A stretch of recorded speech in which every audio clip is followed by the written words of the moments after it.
Hey gang, Spada here, and today we are taking a look at Generation 1 Collection Jazz.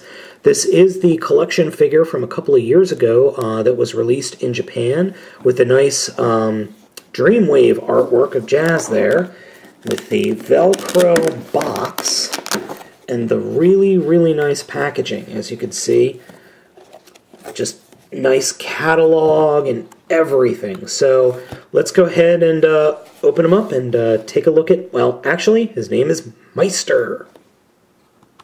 So here is Jazz out of the box, and as you can see, his sticker wear is perfectly 80s. Well, this is the original sticker from that came with the figure. It was already on. Now, he does come with a couple of accessories, a shoulder-mounted cannon, a gun, and a set of missiles. I'm keeping the missiles on the whatever this is called, just because I want to keep it. This is a figure I'm going to display in the box.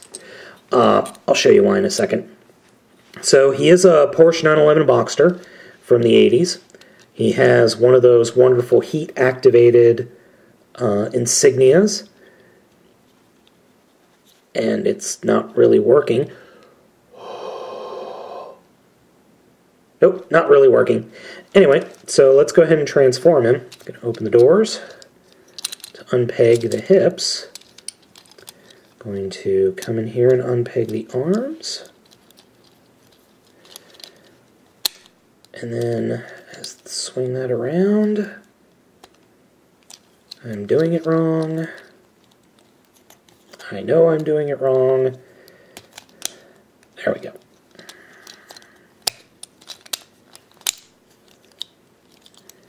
There we go. And then we have the wonderful floppy legs that flipping the feet up should prevent, but it doesn't. And yeah, here we go. I know I have done something wrong here. I don't know what it is. But man, oh man, this figure, whew.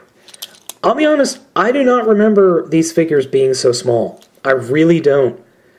I'm sure I am significantly bigger than I was when I was 4, but I do not remember Jazz being such a floppy piece of crap, I'm sorry to say.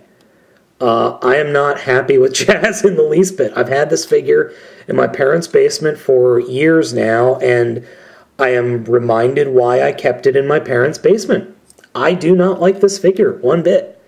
Yes, it is G1. Yes, G1 is pretty darn cool, but wow, toy engineering has come a long way in 25 years. And yeah, for a G1 figure, I'm not too thrilled.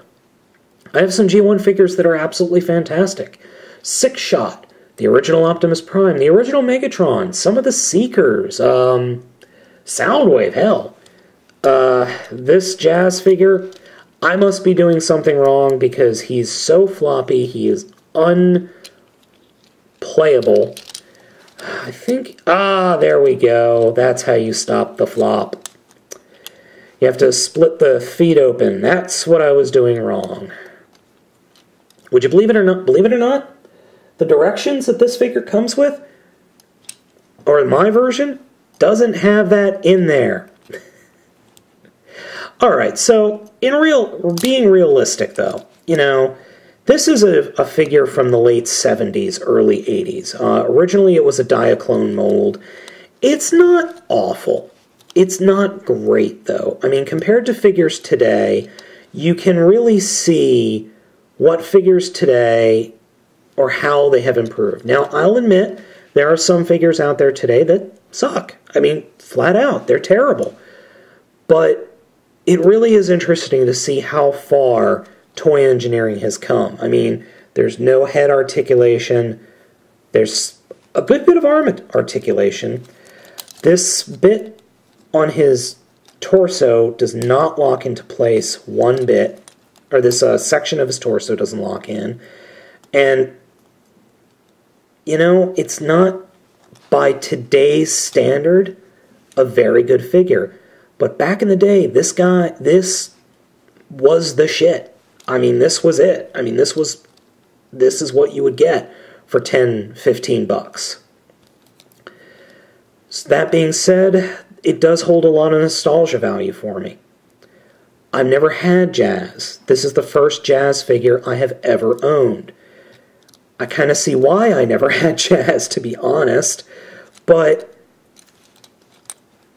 I'm not real thrilled with it. I'm not a huge fan of this figure. It looks okay, but neither the robot nor the vehicle mode hold together all that well. It's not a great figure, personally. I'm not a fan of this figure. I know that's sacrilege to say about a G1 figure, but I don't think this is a very good figure. But, then again, we are talking about technology from the 80s. And as a throwback, totally worth it. As a figure, if you're interested in, if you're a G1 collector and it's just going to stay in the box, more power to you. Go ahead and get it. But if you like to take it out and play with your figures, I really can't recommend this guy.